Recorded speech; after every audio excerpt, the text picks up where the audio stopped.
Oh, triple threat. Acting, singing, Well, dancing. thank you. Wow. Thank you. Pero iba pa yung tsura niya, medyo chubby pa siya dun. Ganun pa. Kasi last year pa kasi yung shoot. Pero ito yung Sanib. Ano to, Exorcism ni Angel ang story. So, abangan niyo po yan November 26. At comment down below kung ano yung pinakinabangan niyo. Ako kasi talaga, syempre katabi ko siya, so yung Pocho. Ako Sanib. Honestly, verbal lang. Yun talaga. Tapos kasi papasok si Andito pa pala siya. Hindi, actually, para sa akin, nung napanood ko yung trailer, natakot ako sa yung Sanib nga. Lalo na yung sinabi yung, let us pray. Ang galing niya mag-bola pala na po. I mean, hindi po, kasi po totoo po hindi, yun. kasi hindi pa po ako buhay. Artista na siya. Buhay ka na nun, pinag-usapan natin kanina. Ayaw! Kakapanganak mo pa lang. Hindi, baka hindi pa ako, ginagawa. So, Nasa chan ka na nun. Feeling ko kasi artista na siya, di ba? Tapos yung parents ko nakakita, ay, ang cute ng baby. Parang gusto na yung magka-baby. Ang gumawa ng baby. Kasi nakita sa'yo. So, pinaglihi pala ako sa'yo. Talaga? Oo. Yun pala yun. Pwede tayo magkamukha. Hindi magkamukha tayo. So anyways, di ka ako nang bobola, pero ang ganda ng Sanib kasi sa mga horror movies na napapanood ko, dyan ako natatakot sa mga Exorcism of Emily Rose, mga ganyan. Hindi, pero maganda rin yung Pocho. Ang galing niya mabola, no? Okay, kung bibigyan kayo ng shot. It talks about kasi yung buhay ng mga seaman. Totoo. Ayan. And yung sa inyo, hindi lang basta horror kasi meron ding mental awareness, yes, diba? May underlying message kasi na how important it is to take care of your mental health. Totoo. Ikaw ba, inalagaan mo ang mental health mo? Yes. Yeah, especially kasi ang dami may Miguel, ang dami nangyari nung lalo na October. Anong buwan no? Kasi yung mga tao ngayon, may mga grabe talaga mag-comment. So, ngayon, hindi na ako siya nagbabasa. And ayun din guys, check on your friends. Ito. Ayan. Minsan di sila nagsasalita, pero parang halos na tayo may pinagdadaanan na. Hindi natin nakukwento. So, check on your friends and, click kindness. Di ba? Sparkle. Click kindness. Pero buti na lang, meron tayong movie ngayon na nag-rate. Ano yung pipiliin niyo? Pochong talaga. Kasi makakamit ko si Timothy Chalamet. Hindi, wala. Ako, pupunta ako sa verbal lang. Ay, akala ko naman i-return niya yung bola. Hindi kasi. Sige, verbal lang na lang din ako. Kaya hindi Sanib yung pinili ko kasi nakakatakot. Sobrang nakakatakot yung Sanib. Pero pwede rin kasi nandun si Kuya Epi. Baka patawarin niya ako habang nakakatakot yung Sanib. Love ko yun si Kuya Epi. Si Tito Epi. Tapos nagpapakain. Oo. Mahilig man libre yan si Kuya Epi. Ilang viewers ba tayo?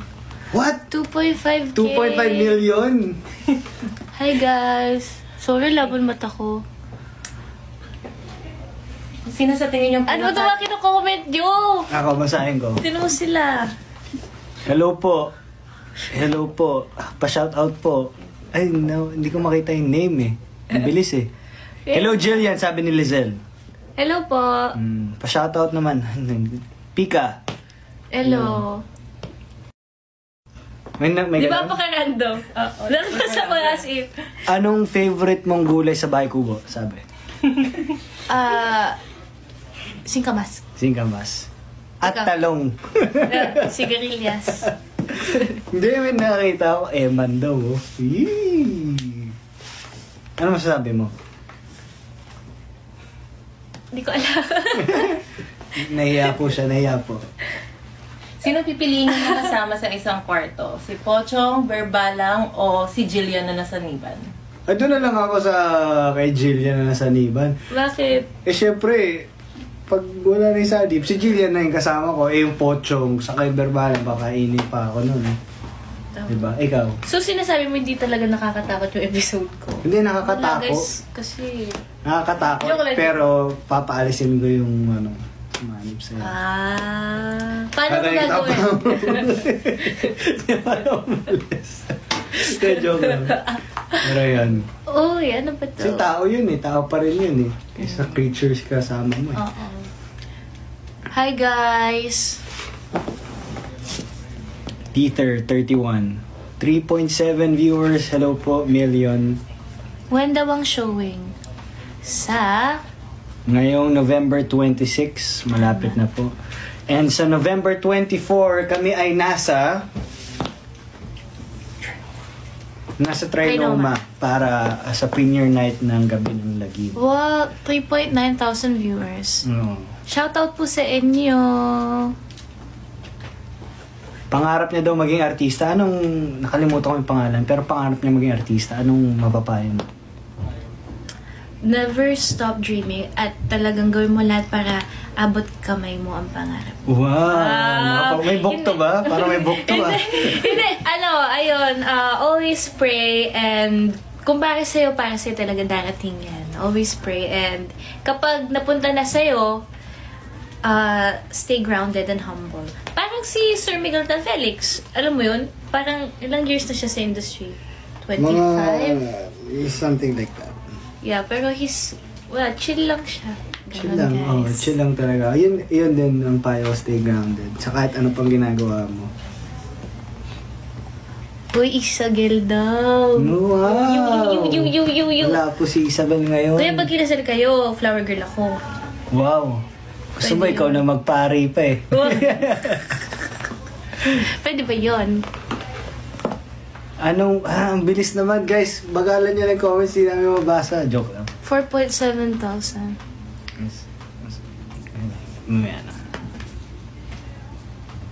Ang tanong namin sa inyo, manonood ba kayo ng KMJS Gabi ng Lagim the movie? Comment nyo nga, yes or no? Comment.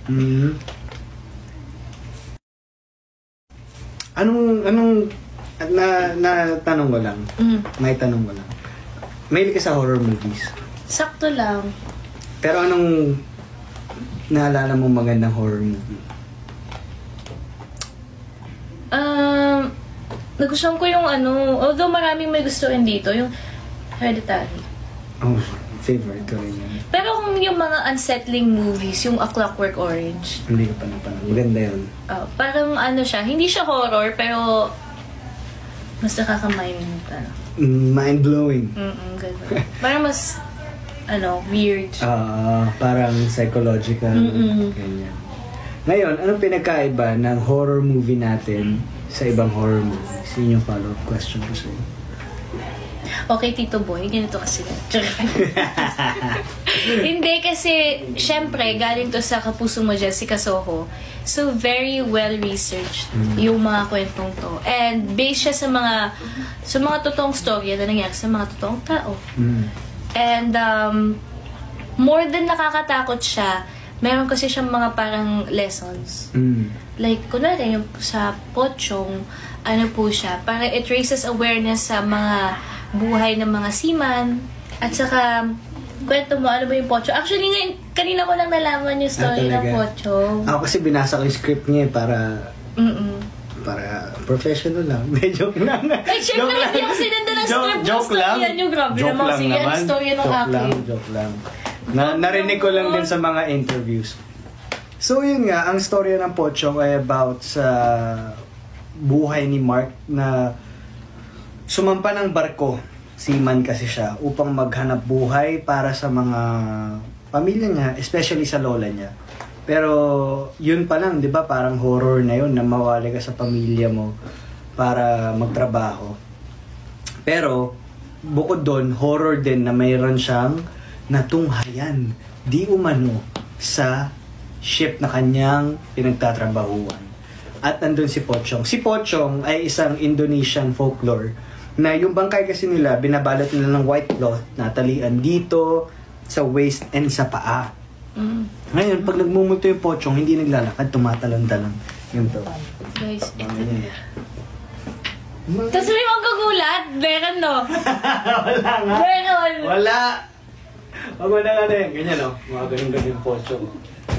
May magagulat, no? Wala nga. Meron talaga. Kalimutan mo na nga na sinabi ko yun. Sabi na kanina, may manggugulat daw. Tapos, yung sa'yo, Guys, may magugulat mo talaga. Yung totoo, honest. Kasi Jillian, nilalagnat ako. Ano yung underlying story mo? Yung sanib. Sabi ko nga wala, di ba? Hindi, nilalagnat kasi ako so baka mamaya pag may matay ako dito. Hindi ka may matay. Kasalanan mo yun. Ako ba manggugulat? So, meron nga! Wala nga manggugulat. Anyway, yun. Okay, go. O yan. Ano yung sanib? Ano kasi yun, storya yun ni Uy! Storya yun ni Angel. So, exorcism yun ni Angel. And si Angel, marami siyang pinagdaanan. Yung mother niya, OFW. Tapos may mga pinagdaanan siya experiences sa family niya, ganyan. So, nagkaroon din siya ng malalim na depression. Hindi ako makafocus. Feeling ko talaga yung magugulat. Wala nga. Ay, si Mama Joey lang. So, nagkaroon siya ng malalim na depression. Kaya din naging mas vulnerable siya dun sa mga evil spirits na lumapit sa kanya. So, it also talks about how important it is to take care of your mental health. And to check on your children. Kasi yung mother din ni Angel dun, parang hindi na nagkaroon ng time sa kanya. So, wala masyadong nag-check sa kanya. Tapos, victim din siya ng bullying. So, ayun talagang sobrang naapektuhan yung mental health ni Angel. So, ayun. Also talks about how important it is to strengthen your faith in God. So, Yun, kahit ano yung pinagdadaanan mo. So, hinaubo ko. tapos bless you. Tapos sa Barbalang naman, ang underlying theme niya, bukod sa aswang na kumakain ng patay, ay syempre ang abuse of power, politics na very relevant sa panahon ngayon. Diba? Kanta naman po kayo, Jillian Ward, ng Love on Top. Wala yun doon! At saka ang tagal niya binasa, yun na naman yung cover. Deja vu na lang.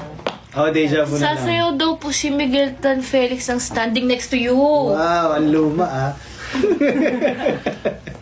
Kabisado mo ba yun? Hindi masyado. Pero inaral mo? Unti. Papasayawin niya ako. Sample naman. Sabi ko na. Sabi ko ni. So, ayun po, pinapaalala lang po namin na manood po kayo ng Kapuso Mo, Jessica Soho. Gabi ng Lagim, the movie. Kailan? November 26. Yes, 3 storya na nakakatakot at 3 magagaling na director sa amin. Direk Yam Laranas. Direk King. And Direk Dodo Dayaw sa Barbalang. Kaya sana, at magagaling na mga artista rin, Lana and Jillian Ward. Wow, thank you po. Award-winning. Tsaka doon si Timothy Chalamet. Wow! Diba? Oscar International. So, ayun po. Maraming salamat sa panonood at sana manood din po kayo ng Thank you po. movie namin. Gabi ng Lagim, the movie. Malapit na. Enjoy po. Lahat na sinabi niya. Yun lang din sasabihin ko. Ay, oo nga. Sino? Nag-invite ka rin eh. Sabi mo din. Okay, okay yun. See you guys. See you. Kasi may lagnat ka eh. Baka mapaus ka. Yung mga comment, oh. Ano sabi? Yan. Oo nga, ano. Bye. See you guys. Paano po i-end? Okay. Okay, sige natin. 1, 2...